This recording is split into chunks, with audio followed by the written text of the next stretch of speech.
당신이 지난 한 달 동안 읽은 책들 중 3권의 제목을 지금 당장 떠올릴 수 있나요? 제목은 기억나는데 내용이 안 떠오른다면 그건 읽은 게 아닙니다. 그냥 눈으로 지나간 거죠. 우리는 평생 읽는 법을 배웠지만 정작 남기는 법은 배운 적이 없거든요. 오늘은 독서법에 대한 이야기를 한번 해보려고 합니다. 학창 시절을 떠올려보면 선생님은 대부분 이렇게 말했을 거예요. 빨리 읽으라거나 얼른 진도를 나가야 한다거나 해당 범위까지 끝내야 한다거나요. 시험 전날 밤에 교과서를 훑으면서 우리는 페이지를 넘기는 속도에 집중했습니다. 한 장, 2장, 3장, 마지막 페이지에 도달하면 뭔가 해냈다는 기분이 들었죠. 하지만 시험지를 받아든 순간 머릿속은 텅 비어 있었습니다. 분명히 봤는데 기억이 안 나는 겁니다. 그때 우리는 생각했어요. 내가 머리가 나쁜가? 기억력이 안 좋은 건가 하고요. 하지만 그게 아니었습니다. 문제는 당신의 뇌가 아니라 읽는 방식이었거든요. 뇌는 속도를 기억하지 않습니다. 의미를 기억할 뿐이죠. 당신이 빠르게 읽은 50페이지는 내 입장에서는 그냥 지나간 풍경일 뿐입니다. 창밖을 스쳐 지나가는 간판처럼요. 당신은 그걸 봤지만 뇌는 저장할 이유를 찾지 못했습니다. 왜냐하면 당신이 생각하지 않았거든요. 여기서 핵심을 짚고 넘어가야 합니다. 기억은 정보를 입력할 때 만들어지는 게 아닙니다. 생각할 때 만들어지는 거예요. 당신이 한 문장을 읽고 그냥 다음 문장으로 넘어간다면 그건 입력만 한 겁니다. 하지만 그 문장을 읽고 잠깐 멈춰서 이게 무슨 의미지라고 물어본다면 그 순간 뇌는 작동하기 시작합니다. 정보를 연결하고 분류하고 저장하죠. 그래서 읽기의 목표는 끝내는 게 아니라 이해하는 겁니다. 대부분의 사람들은 이렇게 읽습니다. 한 문단을 읽고 바로 다음 문단으로 넘어가죠. 리듬을 끊고 싶지 않으니까요. 흐름을 유지하고 싶으니까요. 하지만 그 흐름 속에서 당신의 뇌는 아무것도 붙잡지 못합니다. 물이 손가락 사이로 빠져나가는 것처럼 문장들이 그냥 지나버리는 거예요. 그러니까 다르게 읽어야 합니다. 한 문단을 읽었으면 멈추세요. 단 5초만요. 그리고 스스로에게 물어보는 겁니다. 이 부분에서 저자는 나한테 뭘 말하려고 한 거지? 이 질문 하나가 모든 걸 바꿉니다. 왜냐하면 이 질문을 던지는 순간 당신은 단순히 글자를 보는 사람에서 의미를 찾는 사람으로 전환되거든요. 뇌는 그 차이를 정확히 구분합니다. 보기만 한 정보는 휘발성 메모리에 저장하고 생각한 정보는 장기 메모리로 옮기죠. 그래서 5초의 멈춤이 50페이지의 속독보다 강력한 겁니다. 그런데 여기서 한 가지 더 중요한 게 있습니다. 이해했다고 해서 끝이 아니에요. 당신이 방금 이해한 내용을 내일도 기억하려면 한 가지 과정이 더 필요합니다. 바로 꺼내보는 겁니다. 많은 사람들이 책을 읽으면서 형광펜을 듭니다. 중요한 문장에 줄을 긋죠? 나중에 다시 보려고요. 하지만 그 형광펜 자국은 당신의 기억에 아무런 도움이 되지 않습니다. 왜냐하면 밑줄 긋기는 생각이 아니거든요. 그냥 반사 동작일 뿐이죠. 진짜로 기억하고 싶다면 형광펜 대신 입을 열어야 합니다. 한 페이지를 다 읽었으면 책을 덮으세요. 노트도 꺼내지 마세요. 그냥 지금 읽은 내용을 한 문장으로 정리해보는 겁니다. 당신만의 언어로요. 소리내서 말하든 마음속으로 정리하든 상관없습니다. 중요한 건 그 정보를 다시 끄집어내려는 시도 자체거든요. 이게 왜 중요하냐면 기억은 정보를 넣을 때가 아니라 꺼낼 때 강화되기 때문입니다. 심리학에서는 이걸 인출효과라고 부르죠. 당신이 방금 읽은 내용을 한 줄로 요약하려고 애쓰는 그 순간 뇌는 여러 신경회로를 동시에 작동시킵니다. 단어를 찾고 문장을 구성하고 논리를 정리하죠. 그 과정에서 정보는 여러 겹으로 각인됩니다. 그래서 단 5초의 회상이 30분의 제독보다 효과적인 겁니다. 실제로 한 연구 결과를 보면 같은 내용을 4번 읽은 그룹보다 한 번 읽고 3번 회상한 그룹이 일주일 후 테스트에서 훨씬 높은 점수를 받았습니다. 읽기는 정보를 눈으로 확인하는 행위지만 회상은 내가 직접 그 정보를 재구성하는 행위거든요. 그래서 우리는 읽은 후에 반드시 한 문장을 꺼내봐야 합니다. 힘들어도요. 아니, 힘들수록 좋습니다. 왜냐하면 기억은 편안함 속에서 만들어지지 않거든요. 애쓰는 순간에 만들어지는 거죠. 그럼 이제 이런 의문이 들 겁니다. 그렇게 읽으면 너무 느린 거 아닌가? 한 권 읽는데 엄청 오래 걸리지 않을까? 느려집니다. 하지만 그게 문제가 아니에요. 왜냐하면 빠르게 읽고 아무것도 남지 않는 것보다 느리게 읽고 핵심 3가지가 기억에 남는 게 훨씬 가치 있거든요. 당신의 목표는 책을 많이 읽는 게 아니라 읽은 걸 기억하고 삶에 적용하는 겁니다.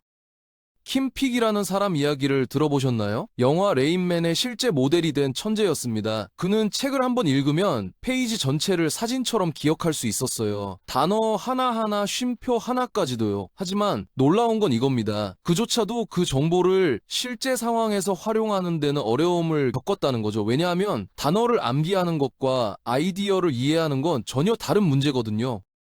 우리가 원하는 건 단어의 암기가 아니라 의미의 내재화입니다. 책에 나온 문장을 그대로 외우는 게 아니라 그 문장이 담고 있는 생각을 내 것으로 만드는 겁니다. 그래서 읽기의 진짜 목표는 완독이 아니라 이해입니다.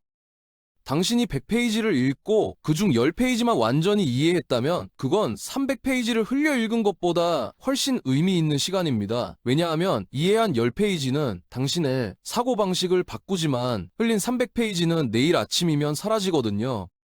하지만 여기서 한 가지 문제가 생깁니다. 당신이 오늘 완벽하게 이해한 내용도 시간이 지나면 흐릿해진다는 거죠. 일주일 후에는 가물가물하고 한 달 후에는 거의 기억나지 않습니다. 이건 당신의 잘못이 아니에요. 뇌가 원래 그렇게 설계되어 있거든요. 뇌는 모든 정보를 저장하지 않습니다. 용량이 무한하지 않으니까요. 그래서 뇌는 선택합니다. 자주 쓰는 정보는 남기고 안 쓰는 정보는 지우는 거죠.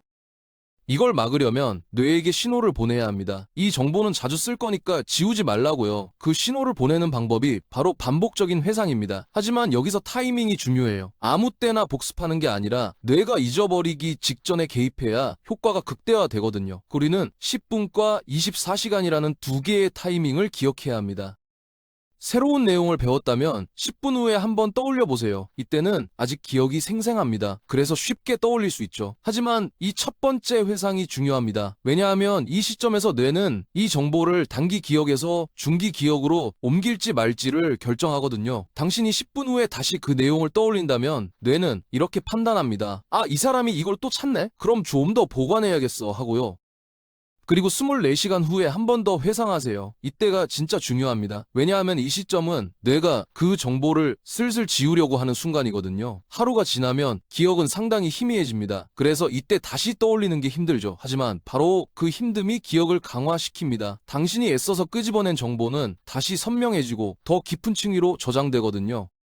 여기서 중요한 건 다시 읽지 말라는 겁니다. 책을 펼치거나 노트를 보지 마세요. 그냥 당신이 정리했던 한 줄 요약만 보고 그 내용을 머릿속에서 재구성하는 겁니다. 예를 들어 당신이 기억은 생각할 때 만들어진다 라고 한 줄로 정리했다면 24시간 후에 그 한 줄을 보고 이렇게 떠올려 보는 거죠. 빨리 읽는 게 중요한 게 아니라 읽고 나면 잠깐 멈춘 후 생각하는 게 중요하다는 내용이었지. 그래서 한 문단 읽고 멈춘 후 5초 동안은 나에게 뭘 말하려는지 생각해 봐야 한다고 했어. 이렇게요.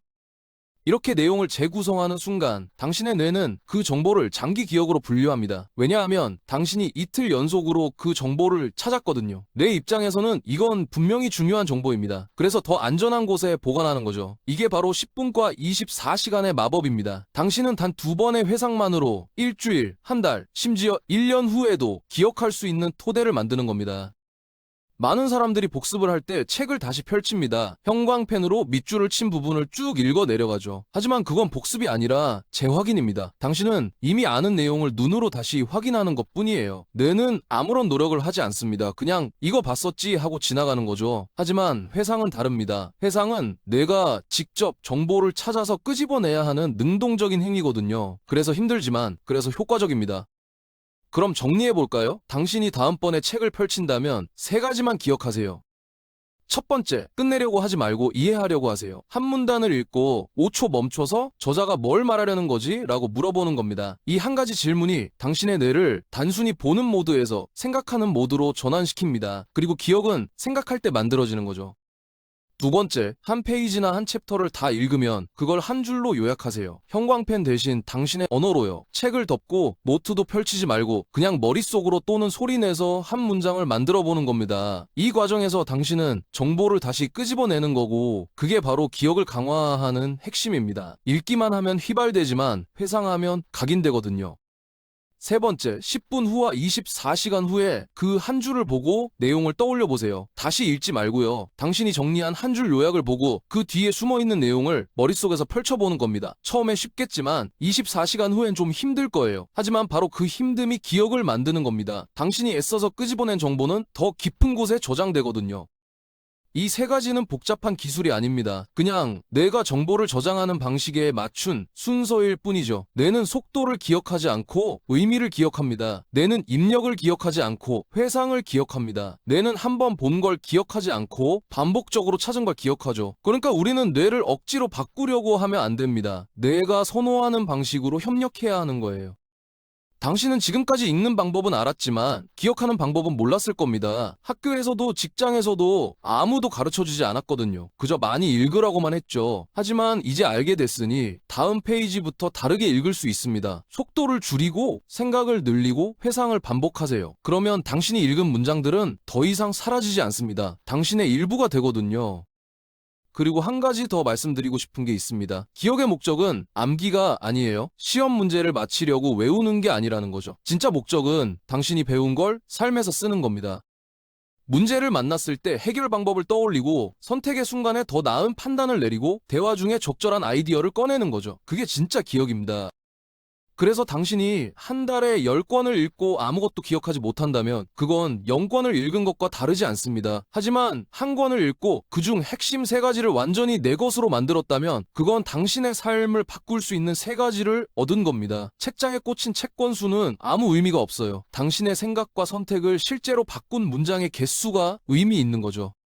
이 방법을 일주일만 써보세요. 한 권을 끝까지 읽으려고 하지 말고 한 챕터만 제대로 읽어보세요. 문단마다 멈추고 한 줄로 정리하고 10분 후와 24시간 후에 떠올려보는 거죠. 일주일 후에 당신은 알게 될 겁니다. 문제는 기억력이 아니라 읽는 방식이었다는 걸요. 그리고 그 방식을 바꾸는 건 생각보다 간단하다는 것도요.